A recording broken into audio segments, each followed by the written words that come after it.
Halo, selamat pagi semuanya. Senang bisa ketemu kalian. Semoga kalian dalam keadaan terbaik ya. Oke.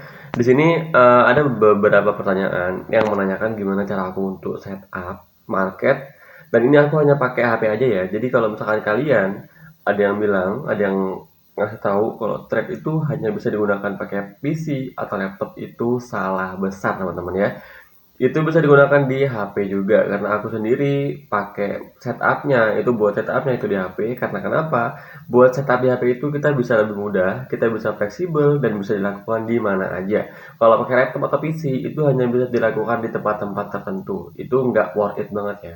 Dan kalau kita mau bebas, kita gunakan HP, kita bisa setup di mana aja. Nah, untuk setupnya seperti ini.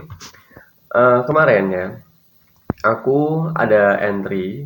Kebetulan kemarin itu aku entry cuma 3 kali karena kesibukan ya. Kalau misalkan lagi nggak sibuk, kemarin itu dapat sekitar 7 aku lihat-lihat. Cuman karena sibuk jadi cuma dapat 3. Nah, sekarang gimana cara aku setupnya? Pertama-tama kita masuk ke satu hari dulu, ya kan? Satu hari di sini kita akan tandai titik tertinggi dan terendah di candlestick saat hari sebelumnya. Nah, kita butuh titik tertinggi dan terendahnya.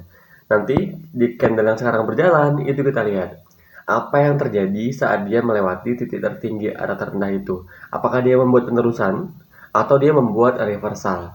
Nah, itu ada dua cara. Kalau penerusan seperti apa konfirmasinya, kalau reversal seperti apa konfirmasinya. Kebetulan yang terjadi di sini adalah reversal, teman-teman ya. Oke.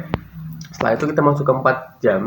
Kita lihat di sini apakah ada zona-zona penting yang bisa kita perhatikan. Oke, ini volume profile ya yang aku taruh di sini. Itu aku taruh di jam 9.30 sampai di jam 16 waktu standar New York.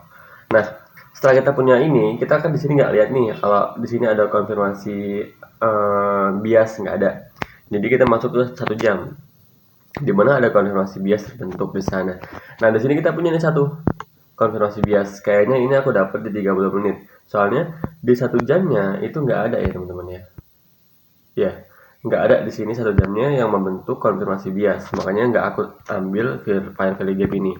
Jadi nggak semua file value gap itu berhasil teman-teman. Karena file value gap yang berhasil, yang punya probabilitas bagus itu adalah file value gap yang dibentuk berdasarkan displacement dan volume. Sedangkan ini nggak ada, makanya nggak aku pakai. Nah, setelah itu masuk ke 30 menitnya. Di sini kita dapat nih. Di sini ada fair value gap yang dibentuk dengan displacement. Displacement itu ada di mana? Ada di sini nih. Satu ini yang semulanya membentuk support ditembus dengan kekuatan yang cukup besar, akhirnya membuat gap nilai wajar gitu ya, atau disebut dengan fair value gap. Nah, setelah kita punya itu, kita masuk ke 30 menit. 15 ya. Biasanya aku bakal masuk ke 15-nya. Dan di situ aku bakal cari entry. Kira-kira dia udah sampai ke titik-titik yang udah kita tentuin atau belum. Kalau udah, nah di sini udah nih. Plus juga di sini ada garis tertinggi dan terendah volume profilnya. Dia sudah menyapu area itu. Di sini terlihat ada 2 kali sapuan. Aku pakainya di M2 kalau enggak M3 ya. Nah, di sini ada 2 kali sapuan yang terlihat.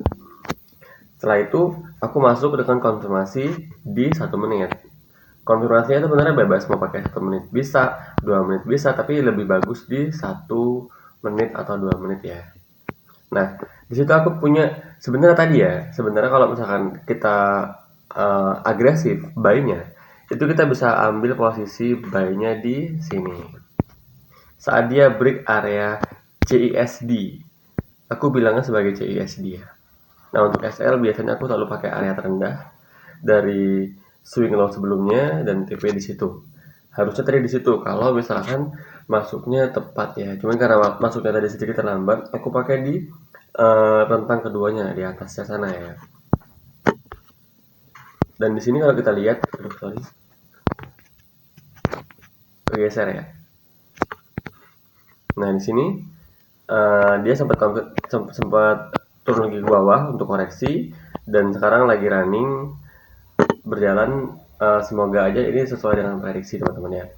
Tapi ingat ya, Metode seperti ini juga masih punya potensi gagal. Nggak ada metode satupun di dunia ini yang benar-benar 100% berhasil, tuh nggak ada. Makanya pengelolaan resiko itu penting banget. Setiap kali kita masuk ke pasar, itu kita sudah pasti akan mengalami kegagalan. Tapi gimana cara kita untuk meminimalisir kegagalan itu dan merubahnya menjadi sebuah keuntungan, begitu teman-teman. Dan kalau cara aku, biasanya aku bakal masuk ke pasar setiap kali trade-nya, per trade-nya itu hanya 3%. Dengan trik per trade 1/2 atau 1/3, 1/2 aja teman-teman ya. Kalau misalkan kalian punya metode yang jelek sekalipun, yang punya win rate 40%, itu juga masih bisa berkembang. Dan metode yang ini itu aku punya di 75% sampai 80%, tergantung gimana cara kalian menggunakan dan cara kalian menentukan waktunya. Dan kalau kalian lihat di sini ya, aku selalu ada tempat-tempat untuk eksekusinya. Contoh misalkan di sini nih. Untuk penempatan volume profile itu dari jam berapa ke jam berapa, dan untuk penentuan garis-garis yang putih-putih ini itu ada jam-jam sesinya. Contoh seperti ini.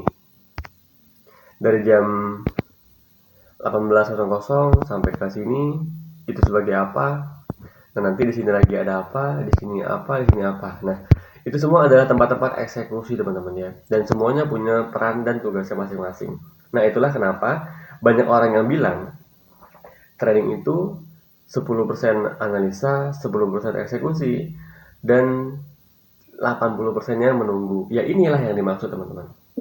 Nah, banyak banget teman-teman yang gagal akhirnya itu karena trade-nya itu nggak jelas di mana tempatnya, di mana posisi-posisi yang bagusnya itu nggak jelas. Yang penting buy sell gitu aja. Dan akhirnya mereka semua gagal karena trade-nya pertama nggak sesuai dengan jam-jam yang bagus. Jadi trade itu punya juga jam yang bagus ya. Nggak semua jam itu bisa kita gunakan untuk trade, itu nggak bisa. Tapi ada jam-jam tertentunya yang bisa buat kita menghasilkan di sana, punya probabilitas yang tinggi di sana, begitu. Jadi trading itu lebih baik, lebih bagus kalau kita berpikir sendiri teman-teman, daripada kita harus ikut sinyal buy, sell. Nah itu konyol. Lebih baik kita mempelajari hal-hal seperti ini.